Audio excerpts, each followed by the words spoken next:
She walked into the lobby wearing sweatpants and an old t-shirt. The receptionist didn't even look up, but the security guard did. He eyed her like she'd crawled in through the service entrance. "Ma'am, this hotel is for guests," he said with a smug smile. She showed her reservation. He still didn't believe her. They kicked her out, in front of everyone. Luggage and dignity scattered on the pavement. The next morning, the pavement was lined with photographers. A Rolls-Royce Phantom pulled up. The man who stepped out was worth $17 billion. And he was furious. It started with a yawn, a stretch, and the creak of an old pickup door, swinging shut just outside the towering entrance of the Elysian Grand Hotel. A building so drenched in gold trim and crystal chandeliers, it practically sweated arrogance. Emma stepped out, dressed in gray sweatpants, a faded white t-shirt, with a tiny hole near the hem, and sneakers that had long since surrendered their shine. Her long brown hair was tied up in a lazy bun. No makeup, no designer bag, just a well-worn canvas tote slung over her shoulder. She looked like someone running errands, not someone about to check in to one of the most exclusive five-star hotels in the country. From the moment her shoes touched the marble, she could feel it. The silence, the sidelong glances, the immediate way she didn't belong. A suited doorman glanced at her, blinked, and chose to pretend he hadn't seen her. Inside, the lobby buzzed with quiet opulence. A grand piano played itself in the background. A woman in a red gown sipped champagne near the fireplace, and a man in a three-piece suit argued softly over stocks on a phone made of titanium. Emma approached the front desk with a smile, gently placing her reservation confirmation on the counter. The young woman behind the desk blinked twice, glanced at the screen, and then looked back up at Emma with thinly veiled skepticism. "This reservation? Under your name?" she asked. Emma nodded. The receptionist's perfectly arched brow lifted ever so slightly. She tapped a few keys, pretended to check the system, then frowned. "I'm sorry, there's no booking under that name. Are you sure you're in the right place?" Emma's heart didn't race. She was used to being overlooked, used to being underestimated. But this felt different. She calmly pulled out her phone, showing the confirmation email. The receptionist took it reluctantly, scanned it, and her mouth twitched with irritation as the booking appeared on the screen. "Ah, well, it appears you do have a room," she said, with no apology. Emma stood there silently, expecting a key, a smile, perhaps even a welcome. Instead, the woman glanced at her clothes, leaned sideways, and whispered something to the security guard who had just arrived at the desk. He turned to Emma with the practiced stiffness of a man who'd made assumptions 1,000 times. "Ma'am," he said, "do you mind telling me why you're here?" Emma blinked. "To check in," she answered softly. "Like I said, I have a reservation." The guard looked at the screen, then back at her. "We've had issues with fake bookings lately. People making fraudulent reservations under stolen names. We're going to need some ID. And, well, we may need to verify your payment method before we proceed." Emma calmly pulled out her ID and the exact credit card the reservation was under, placing them both on the counter. But something in the receptionist's face had already twisted into suspicion. Not curiosity, not professionalism, just pure judgment. The people around began to take notice. A couple standing near the bar turned to stare. A bellhop froze mid-step. Someone snorted audibly at the sight of her sneakers. "Listen," the receptionist finally said, tone tightening like a noose. "This hotel has a reputation to uphold. We're expecting high-profile guests this weekend. Perhaps you'd be more comfortable elsewhere. Somewhere more in line with your expectations." Emma stared at her for a long moment, then softly asked, "So you're saying I can't check in, even though I paid?" The woman smirked, not answering. The security guard took a small step forward, and that's when it happened. The confrontation escalated, not with yelling, but with quiet humiliation. The guard informed her that unless she could verify who she really was, they'd have to ask her to leave. "It's for the comfort of our other guests," he added. Emma felt her face burn. "I'm not here to cause trouble," she said, voice barely above a whisper. "I just wanted a quiet night, that's all." "Then find another place to spend it," the receptionist said coolly. A minute later, they were walking her out. She tried to gather her small bag and suitcase, her fingers trembling slightly, trying not to let them see the shake in her chest. Outside, in the heat of the setting sun, she stood alone on the sidewalk as luxury cars pulled up and uniformed valets opened doors for women in diamonds and men in designer loafers. No one met her eyes. Her suitcase handle broke as she tried to pull it down the block. She laughed under her breath, the absurdity of it all a cruel cherry on top. But what no one knew was what lived inside her. Not bitterness, not rage, not even the name she could have whispered that would have silenced the room. No, Emma had made a promise, a vow to herself and to the man she loved, to live simply, to never forget where they came from, to stay grounded. Her husband had offered to send staff with her, had begged her to at least take the Bentley, but she'd declined. "It's just a night," she'd said, smiling. "I'll be fine."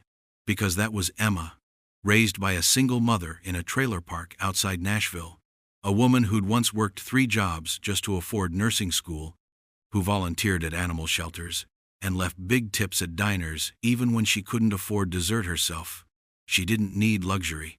She didn't crave recognition. But tonight had stung. Not because she'd been kicked out, but because the world still believed that kindness dressed in cotton meant inferiority, that people without labels weren't worth basic dignity.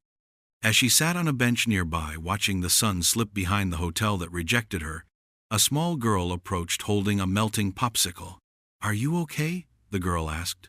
Emma smiled. "I will be." And she meant it. Because she knew something no one else did.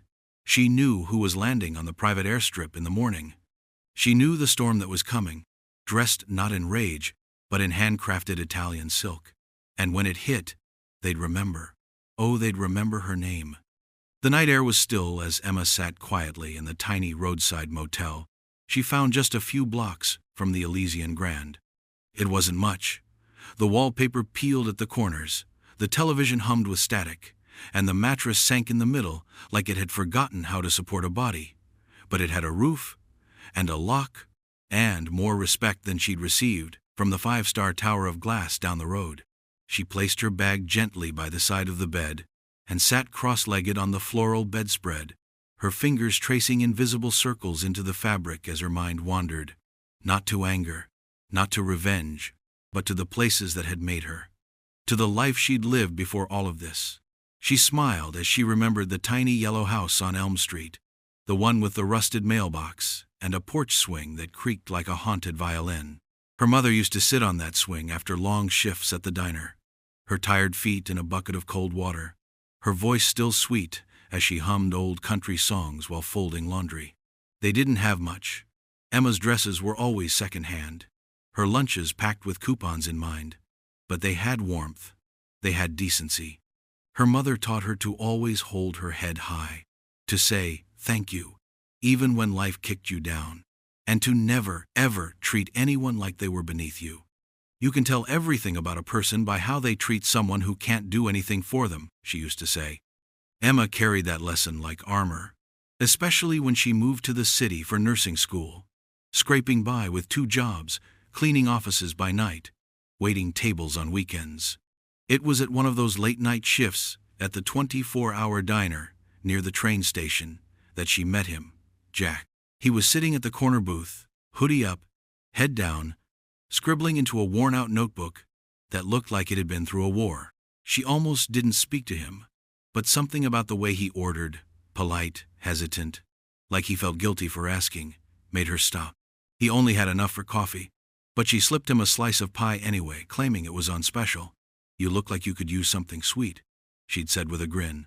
He looked up, startled, then gave her a smile so genuine it made her heart trip. Over time, he became a regular. Every Friday, like clockwork, always in the same booth, always tipping whatever change he had. They talked about dreams, failures, fears. He told her he was building something, a software project he believed in. He was laughed out of offices, ignored by investors, but he kept trying. She saw the fire in him long before anyone else did. When he finally asked her out, he didn't have a car. They walked the city instead, holding hands under streetlights, splitting hot dogs from a vendor cart, and pretending it was a 5-course meal. It wasn't glamorous, but it was real. When they got married, the ring wasn't even gold. It was silver, barely engraved, but she cried like it was a crown. They built their life together slowly. His startup took off like wildfire after years of drought. Suddenly, the same men who ignored him were calling nonstop. Investment deals, private jets, bank accounts with more zeros than she could count. But through it all, they stayed. Them. They made a promise early on, during a midnight picnic on a rooftop, when Jack had just landed his first big investor. "Let's never become what we hate," he'd said, holding her pinky with his. "Let's never forget this. The nights we walked, the meals we skipped, the people who smiled at us when they didn't have to." They promised each other they would never flaunt their wealth. No flashy social media, no press junkets, no designer wardrobes, unless they truly loved the piece. Emma especially stayed simple. She preferred thrift shops to boutiques, farmers markets to luxury stores. She didn't need labels to know her worth. When they traveled, she often went alone, just to take space. She'd dress in sweats, walk the streets like she always had, sometimes stopping to speak with buskers or helping someone who dropped their groceries. Most people assumed she was just a regular woman, and she liked it that way. Being invisible was freeing. She could see people for who they were, unfiltered, unpretending. She loved connecting with the overlooked. At restaurants, she'd always talk to the waitstaff, compliment the cooks. Once, at a luxury resort, she spent an entire afternoon helping the cleaning crew fold towels while sipping lemonade with them and listening to stories about their kids. One of them cried and told her no guest had ever even asked their name before. Emma had just smiled and hugged her, saying, "Sometimes the best people in the world are hiding behind uniforms." She donated quietly, always anonymously, funded scholarships for underprivileged girls, built libraries in her hometown, paid off hospital bills for strangers, but she never announced it. "Let kindness be your secret weapon," her mother had once said, and Emma lived by it. But the world didn't care about kindness when it was wrapped in cotton instead of cashmere. She remembered walking into high-end stores and being followed, asked if she could afford what she was looking at. She remembered how many times she'd been dismissed as someone's assistant, maid, or babysitter. None of it bothered her, not really, because she had nothing to prove. But tonight, it had felt different. It wasn't just coldness, it was cruelty. It was being dragged out in front of watching eyes. It was being reduced to nothing, even when she had everything. And still, she hadn't called Jack. Not yet. Not because she didn't want to, but because deep down, she had still hoped someone, anyone, in that hotel would have done the right thing. That someone would have seen her. Not her outfit, not her bank account, just her. And maybe that's what hurt the most. Because the world kept failing that test again and again. She laid back on the motel bed, the fan clicking softly above her, eyes drifting to the ceiling as tears threatened to fall. Not from sadness, but from exhaustion. From carrying the weight of grace in a graceless world. But tomorrow would be different, not because she planned to seek revenge, but because her husband, the boy from the booth with the warm eyes and empty wallet, would, and he would not come quietly. She closed her eyes and pictured him now, pacing in his private jet, jaw clenched, phone buzzing with assistants trying to slow him down. He wouldn't sleep tonight. Not until he stood face to face with the people who'd made her feel small. And Jack never forgot a promise. Especially the one he made the day he gave her that silver ring. "You will never walk through this world unseen, Emma. Not while I'm in it." The next morning, the sun rose with a strange kind of stillness over the Elysian Grand Hotel, as if the day itself knew it was about to witness something unforgettable.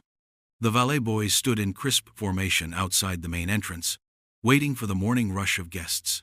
The receptionist from the night before sipped a soy latte behind the front desk, already gossiping about the influencer couple checking in later that afternoon. No one gave a second thought to the woman from last night, the one they'd pushed out like trash, the one who'd walked away in worn sneakers with her head bowed but unbroken. In their minds, she was gone. Forgotten. Just another nobody who'd tried to enter a world that didn't belong to her. But at exactly 9:17 a.m., the air changed. A black Rolls-Royce Phantom, custom-plated and gliding silently like a shark in velvet waters, pulled up to the valet circle. It wasn't just any Rolls. It was his Rolls. Everyone in the luxury world knew that car. The custom silver JW initials engraved into the hood ornament were unmistakable. Jack Whitmore had arrived. The valets scrambled like ants, suddenly aware of every wrinkle in their uniforms. One tried to open the door, but it was too late. Jack had already stepped out, his polished shoes striking the pavement like gunshots in the quiet. He wore a fitted navy suit, tailored within an inch of its life, and a crisp white shirt open at the collar. No tie, no security detail in sight. He didn't need any. His presence was enough. The doorman took a breath to greet him, but Jack walked past without so much as a glance. The receptionist looked up, eyes wide as saucers, recognizing the face that had graced the cover of Forbes, Time, and Tech Titans Monthly. She blinked, scrambled to stand. "Mr. Whitmore, we had no idea you were." He held up one hand. The entire lobby froze. Guests looked up from their phones. Staff paused mid-motion. Even the piano seemed to stop playing. Jack's voice was calm, quiet, and colder than the marble floors beneath their feet. "My wife came here last night. She had a confirmed booking. She was denied service, humiliated, thrown out. Because she didn't look the part." He took a step closer to the front desk, eyes never blinking. "Does anyone here want to explain that to me?" Silence. Deafening, smothering silence. The receptionist stuttered, her words fumbling like dropped dishes. We had no idea she was your wife, sir. If we had known, of course." "That's exactly the problem," Jack interrupted, his voice razor sharp but never raised. "You shouldn't have to know who someone is to treat them with basic respect." A murmur rippled through the lobby. A few guests looked embarrassed. A woman clutching a Chanel purse slowly backed away from the desk. Jack turned toward the rest of the staff, his tone steady but resolute. "My wife didn't wear diamonds. She didn't walk in here with designer heels. But what she wore doesn't matter. Her humanity should have been enough." He pulled out his phone and tapped the screen. "You'll all be receiving emails shortly," he added. "As of 5 minutes ago, I'm the new majority owner of this hotel. Bought out the board this morning." Gasps broke out like popcorn.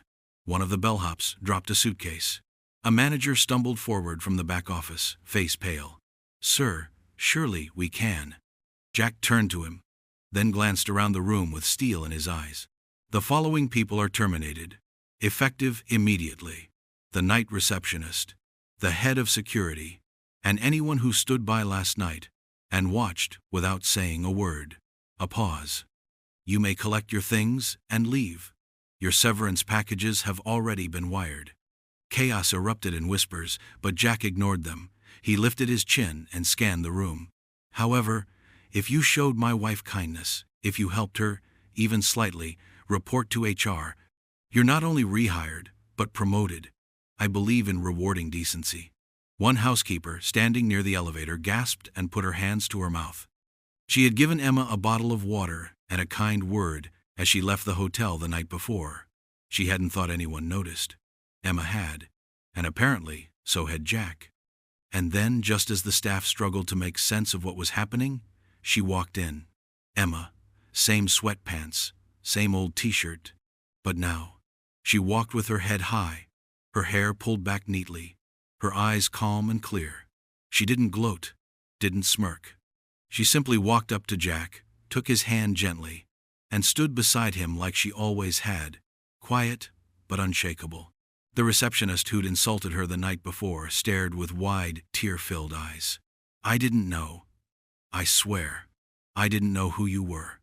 Emma looked at her for a long moment. "But you knew who you were," she replied, her voice soft but devastating. "And you still chose cruelty." The woman opened her mouth to speak, but found nothing waiting. Jack placed his hand on Emma's back and gently guided her to the center of the lobby. A press conference had already begun forming, cameras flashing from journalists who'd arrived at the hotel by tip-off. Jack took the mic from the concierge podium, his voice now echoing across the room and beyond. "I'm not here for revenge," he began. "I'm here for change. For too long, wealth has been mistaken for worth. People believe the clothes you wear, the car you drive, the zeros in your account define your value. But the truth is, Character can't be bought. And dignity isn't worn. My wife reminded me of that last night. And this hotel? It will reflect those values from now on. Cameras flashed. Applause broke out.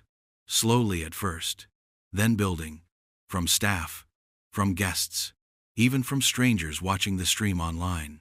Emma didn't speak again. She didn't need to. Her story had already said more than words ever could. As they turned to leave, Jack offered her his arm, but she slipped her hand into his quietly, the same way she always had, as if nothing had changed, because in her heart, nothing had. They exited through the grand golden doors hand in hand, walking past the very pavement where she had once stood alone. This time, the world watched her leave not in shame, but in awe. And as the Rolls-Royce door closed behind her, a reporter outside caught a final quote before they drove off.